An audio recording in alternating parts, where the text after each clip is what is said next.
Hello everybody and welcome back to Chrono Trigger, and this is part 36. And so we're leaving off after completing the rainbow shell stuff there. And so right now we're gonna get into some side stuff there to get some items here. The first thing I'm gonna do is I'm gonna go to this triangle thing right here, and there's a thing here where you can only pick one of the two the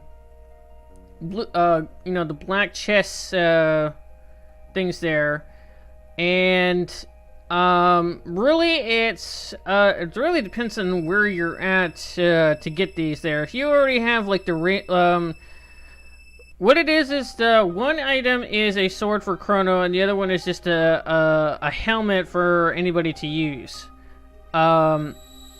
Basically, the weapon for Chrono, it's useless. It's not that great. If you have the rainbow shell or the rainbow sword, you don't need this, because the rainbow sword there is the best weapon for Chrono. And as far as I know of, this sword here is, I mean, it's powerful, but it's not that great right now because I already have something that's just better.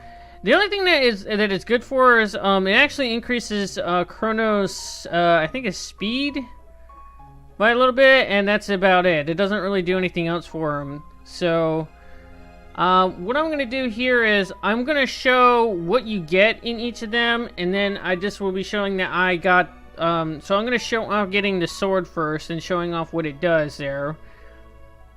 Basically, what kind of stats it has. And so what I do is I go outside first before I open any of them, because it will stay open there. You don't have to go through the thing there. So I save it, I go back inside, and I get the I open the right one, which is the sword. So the right one there, this one's gonna be the sword, which is called a swallow. It's just called Swallow. And I'm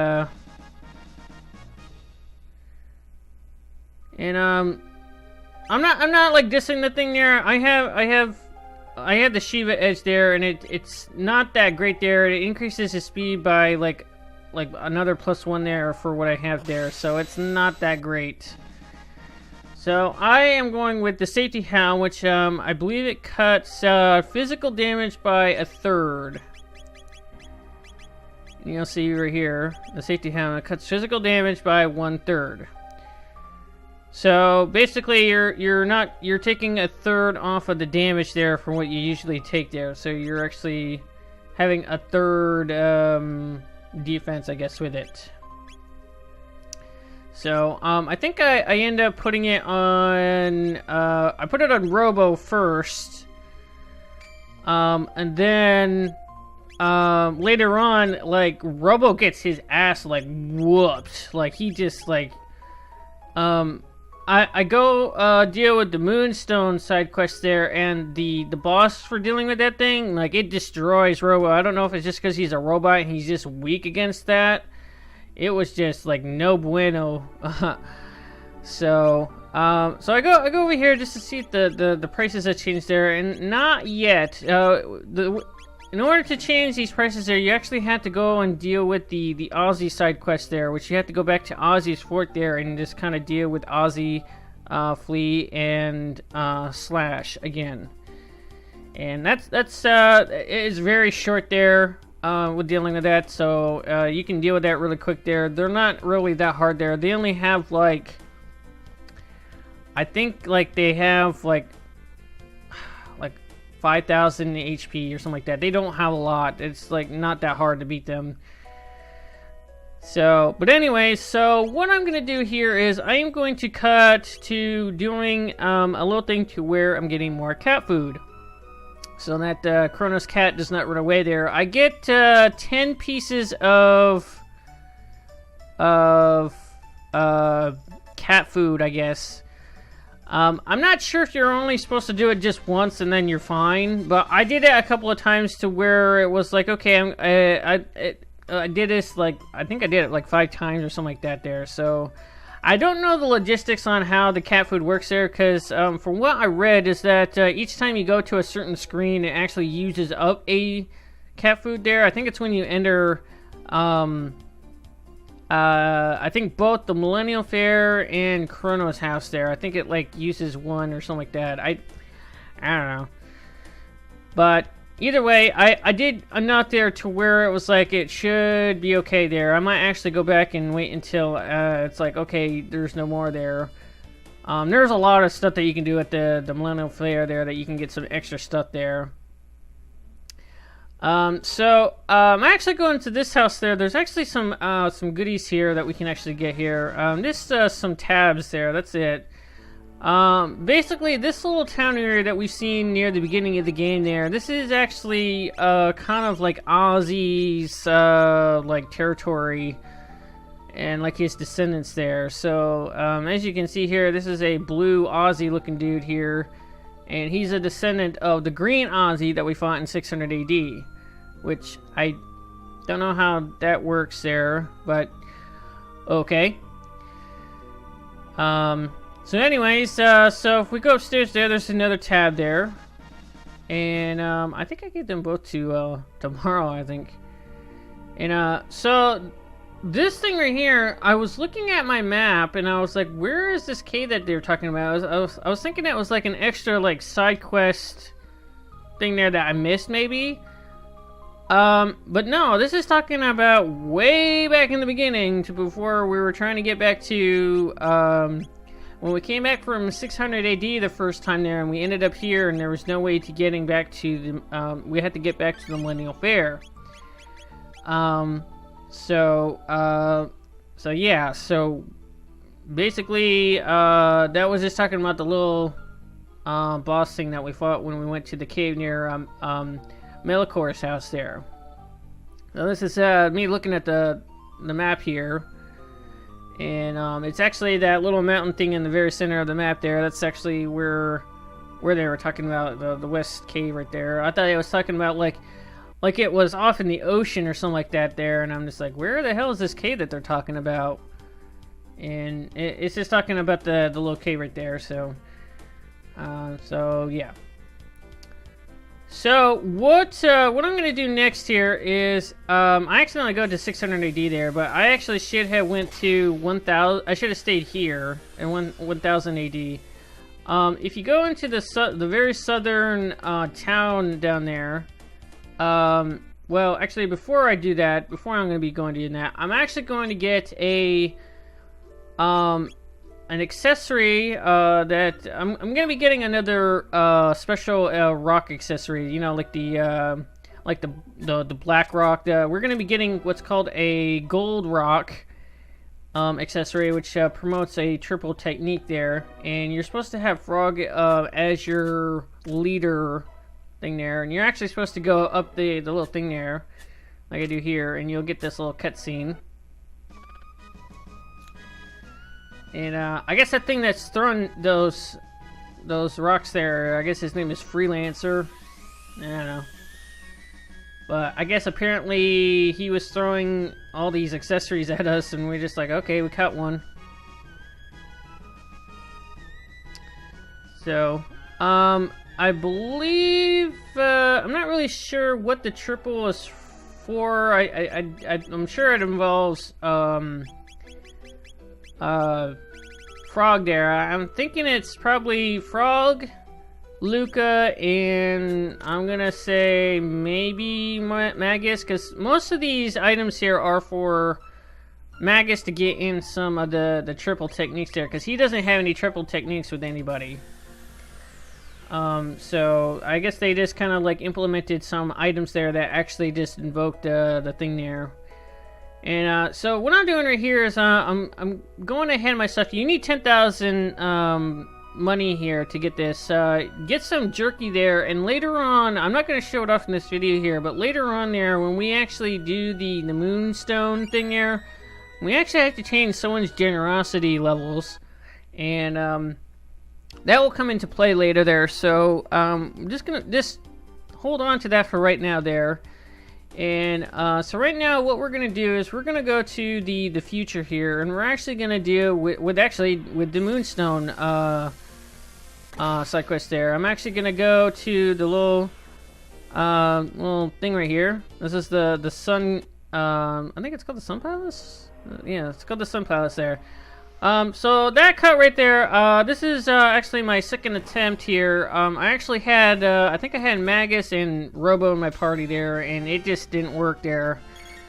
This was the boss that I was talking about that Robo just got, like, destroyed. So the gimmick of this boss here is that there is one of the flames there that is linked to the boss there, and you have to find it, and when you hit it, it will actually hurt the boss.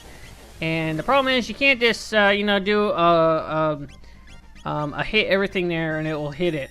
You actually have to hit it singularly and then it will hurt the boss there. So you'll see, when I hit it, you'll see a little, like, yeah, you hit it. In here, let's see here. Let's see if it will show up here. That, right there. When you see that, that means you got the right one there. And just keep attacking the one that was there.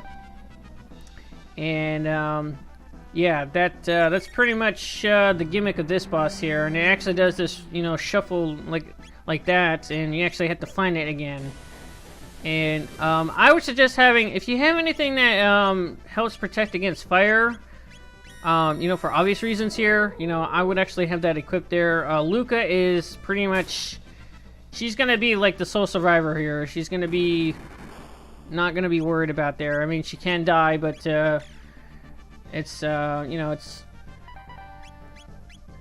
real easy for her to survive, let's say it that way.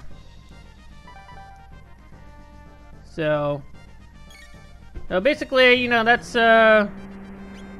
pretty much the gimmick of this boss here. And eventually, I'm not sure if that's supposed to how it's supposed to go, but it says that the thing lost his energy, and then all of a sudden the flames around the boss here just goes away, and that's the end of the battle. So I don't know. Full tonics are your friend here. They're really great for you know, really healing yourself there when you really need it there, because like for Chrono and Luca there, where they don't have any cure abilities there, you know, it's really hard to keep everybody healthy, so it's good to have a healthy amount of full tonics there. And so my strategy is get everybody in haste. I'm using these three right here, just because, you know, Marl is the cure person there, and Chrono is because of the aura whirl, and you know, he's a powerful character there, and I have Luca because she is resistant to the fire. So it makes a great kind of combo there. You can have anybody you want there. I just probably not Robo, because he sucks in this battle here for some reason. So yeah, pretty much all the attacks here are fire-based there. I mean, you know, for obvious reasons here. Chrono is kind of getting that damage there too there. I'm wondering if it's because of I think I have somebody with the safety helm there. I think the drawback with the safety helm there is it actually makes you more vulnerable to magic attacks there. I'm not really sure if that's true or not, because I was noticing that when I had Robo in my party there, he was actually taking a lot more damage than the other party members, and I was wondering why that was the case there. And I thought maybe he was just very ill equipped or something. But I mean, he had the same equipment as like Chrono had. You know, I actually put I had him with the safety helm, and then Chrono and everybody else there had pretty much the same armor on. And the accessory was nothing really. I mean, it was just, I think I might have had like a speed belt on him or something like that. Just increase his speed or something like that, because his speed was kind of pitiful. But no, it was actually pretty pitiful. And so yeah, Pretty much, that's all this battle is here, and he doesn't exactly have a lot, because the way that you have to attack him and all that, it would actually be very tedious to actually like keep going with this, and like he has like 10,000 HP or something like that. There, it would be really, it would actually really draw out the battle. So I think we'll eventually see that a message that will be, oh, he lost all his energy, and let's see here. Should be pretty soon here, because it's almost at the end of the video here. And, there it is. And lost his fire, so that means that the enemy is destroyed and all that. So basically what's going to happen here is we'll be getting the moonstone here, there, and once I get outside there I will save, and we will be getting to the moonstone stuff there. We have to go to the prehistoric era to leave it in a sun cave and leave it there for eons and eons. And so we had this out there, so the only other things that we have left to do is well, I'll talk about it later in the next video there. But for right now, I am actually going to grab this and I'll go outside and save. And in the next video there, we will be getting to the rest of the moon stuff there. So I'll see you guys in the next video there. So anyways, that's the end of this video here. Please like, comment, and subscribe. And also follow me on Twitter. And I will catch you guys in the next video there. So peace.